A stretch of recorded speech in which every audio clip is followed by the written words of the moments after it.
Hello and welcome to our Monday conversation. And today uh, I've got Emma with me, and some of you will know Emma very well from her appearances on video, The Length and Breadth of the Valley. So, welcome, Emma. Hello. Hi, thanks for asking me to come on, Rod. Thank you. It's a pleasure. It's something I've been wanting to do for a few weeks now. Oh, But thank you. yeah, well, you might just need to explain that reference to appearing on videos, the length and breadth of the valley, just for those who might not. Well, I'm a local GP. I work at St James's Medical Centre in Rottenstall. And for people on Facebook, we've got a Rosendale Healthy group, and I've been doing Facebook Lives probably weekly, but when the coronavirus pandemic started, it would often be daily, trying to talk to people about new things that we were learning about it, the government guidelines that people were finding confusing, and just trying to be a familiar, friendly face and be reassuring to the I, community. well, I think you succeeded completely in that you are a familiar, friendly face, and Oh, that's nice. you've done a lot of reassuring and explaining to people. I know we valued Oh, immensely. thank you. Yeah. Um, so tell us a little bit about what it's been like to be a GP Mm. over these last months as we've gone through this pandemic so far. I think at the beginning, when it hit in February, I found it really quite difficult. I had a lot of feelings of anxiousness. I normally sleep very well, apart from my children waking me up, but it really affected my sleep. And almost it was the last thing that I thought about at night and the first thing in the morning, thinking, was it a nightmare? And then realizing, no, life is not the same. Mm. So it really hit me hard at the beginning because it didn't just affect sort of my family and how we did things. It affected how I was working at work. For me as a GP, I went into it because I love patient contact and talking to lots of different people a day, in my room. You really are a people person, that's true. I am. I couldn't do any other job. um, but to be a, but then to have to do telephone calls which you don't get the same rapport, and worrying about, am I making clinical mistakes, because I can't, as a GP we have this thing where a skill where we can eyeball a person and we know, should we be worried or not, and not to be able to do that was difficult. But we've used different technologies, video consultations, and people are submitting photos, and now we're able to see more face to face. But having said that, when we see people face to face now, Rod, we have to wear the mask, the visor, and we go into a different room. There's no sort of sitting down in my room and having a bit of a chat. It's very much like, right, let's examine you and reduce your risk of being in this practice and reduce my risk. So things have really changed, but been really proud of my practice, how we've all coped with all the changes. No one has been moaning about it. We've all just got on with it, and as a team we've just worked so brilliantly, and I think that's the same through all the Rosendale GP practices. I Mm. think we've adapted marvelous. That's brilliant, and I think that the message that I hear from people are that they appreciate what has been done uh, completely. The whole safety thing, Mm, yeah. Um, you, I mean, you're talking about a completely different way of working, aren't you? yes, Yeah, totally different. yeah. So do you think that things will return to as they were at some stage or not? I don't think it'll go back to how it was, seeing lots of face to face patients. I think we realise that telephone triage is useful for speaking to a greater number of patients, and sometimes people don't need to come in and see us, they just need the reassurance from a medical professional, just in conversation. And again, with rashes and things like that, we can have a look at a picture of a rash and say, actually, this is it, and you need to do this. And we're getting some positive feedback from patients as well, because, GP practices, we're renowned for running late, aren't we? Now, I wouldn't say that. Well, I often am. We're back to you being a people person there. That's it. But now people can be getting on with their jobs in the house or watching the favourite TV programme, and they just answer the call, and it suits them as well. Yeah. Oh, that's brilliant, and to know that there are positives that can be carried forward. Yeah. I just want to, I was doing medical acupuncture, just starting off doing that before this hit.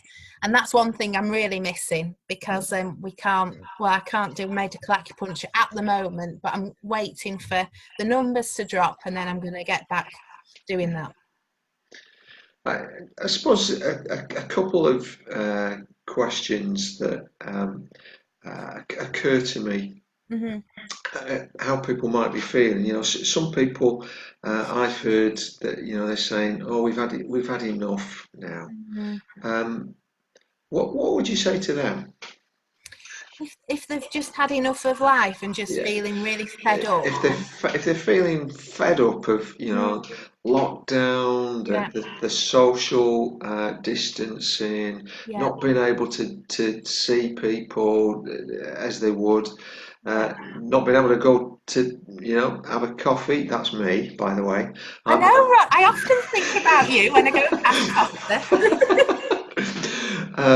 So what would you say to them? I'd say, you've come so far. It's been 3 months of this changes, and you're still here. And pick the things that have given you joy. In the weeks, the connections. Virtually. Picking up the phone, and I'm sure that things might not go back to normal, but people will adapt, because we are great at adapting, human beings, and carry on. And if you're really struggling, there are lots of different services here to talk to, and you've got your GP practice.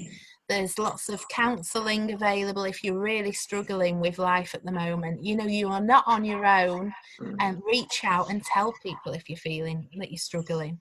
Yeah. And just hang on in for when Costa is open again. Yeah. Another sort of hot topic maybe for some people. We've had this message now about public transport. If you go on public transport, you need to wear face coverings.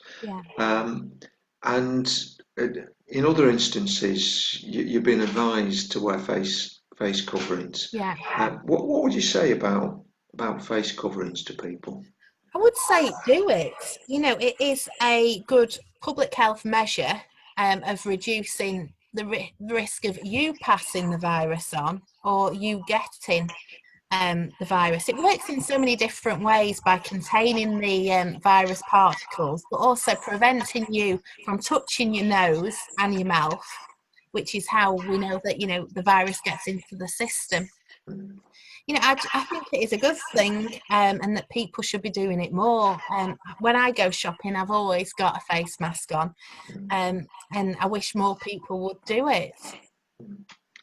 Yeah, I mean, I've only made a couple of ventures to the shops, and I've worn a face covering, and I was surprised at how few people in the shops were. That was one disappointing feature for me at that point. But I know that people are saying that it's uncomfortable and that they can't breathe, and I can understand that if you've got a medical condition or you suffer with anxiety and you feel like you can't breathe with it, well that's no good. Perhaps use a scarf round that area. But then I've heard people online saying it's ridiculous because it reduces the amount of oxygen that your brain gets. Well, that is absolute rubbish, because if you think of all the surgeons, they all wear face masks, and you wouldn't let a surgeon operate on you who had low oxygen in the brain. I like that. That's a great message. Yeah, yeah, wonderful. Uh, I suppose if I was asking you for one thing you'd want to be saying to people at this moment, this stage, in this crisis we've been going through, what might that be? I think to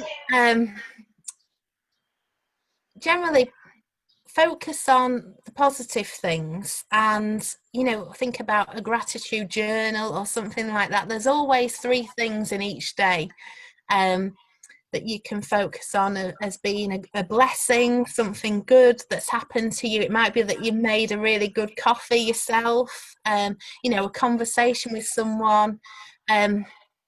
Think about our community. Even though we're not meeting up, there's so much going on online, and the Rosendale Connects, so really pick 3 things every day and focus on those if you're feeling really low and not unsure about how you're going to carry on. Okay. And I suppose a question that I do ask people is, where's God been for you in what's been going on? Well, he's definitely been a massive presence. When I was saying, Rod, that I was feeling really anxious and scared, I was praying so much, thinking, get me through this, because this is going to be a massive challenge, personally and professionally. Look after everyone, and just give me the strength to be able to carry on working, and please don't let me catch the virus, which I haven't done, because I kept thinking, if I go down with it, I'm not seeing patients, I don't know what's going to happen to the children, so it was a scary time. So I was doing lots of prayer. As the 3 months has gone on, I've just changed to being really grateful about things and thanking God for all of it. Like I was saying to you, Rod, before we came on, about friends. So I miss my friends. I've got lots of friends who I went to medical school with, and not knowing when I'm going to meet them, it really upset me about a month ago. And then I've changed it and thought, well, I'm so lucky. God has given me these amazing friends. Some people don't have these amazing friends. We've got these fantastic people who I can miss, and we will meet up again. So, and I'm so grateful for God's, my family. When work's been hard work and, stressful, I can come home here and see the children and Jason and switch off, and, feels totally different being at home. I can just be crazy and, not even think about the virus here. Yeah. It's lovely. A lovely sort of haven. I like that idea. Yeah. And just final question, really, because I think I know the answer based on what we were talking about before we started recording. What do you miss about church? Oh my goodness, I miss the messy church, because St Anne's is so special to me. And before I found it, I went to lots of different churches, finding somewhere that would accept my children being their usual vivacious, selves. I couldn't find that, and I always felt really self-conscious. But at St Anne's, they can enjoy themselves, and they've got friends there, and they can be children, in God's house. And I miss the messy church. I miss the noise. I miss talking to other parents. I miss looking at my children having a great time, and that's it really. I hope that that can come back sometime. We do as well, Yeah, yeah, we do. yeah. Yeah. Well, I think our time is up. It's gone so quickly. It has, hasn't it? Yeah. Yeah, and it's been wonderful it's been wonderful to see you again. Uh, Yes, lovely to see you, Rod. Yeah. and it's been great to hear from you. So, Emma, thank you so much, and Thank you for having me on. it's a pleasure. And you look after yourself and that lovely family of yours, I will. Thank you, Rod. Take care. and you. See you. Bye. Bye.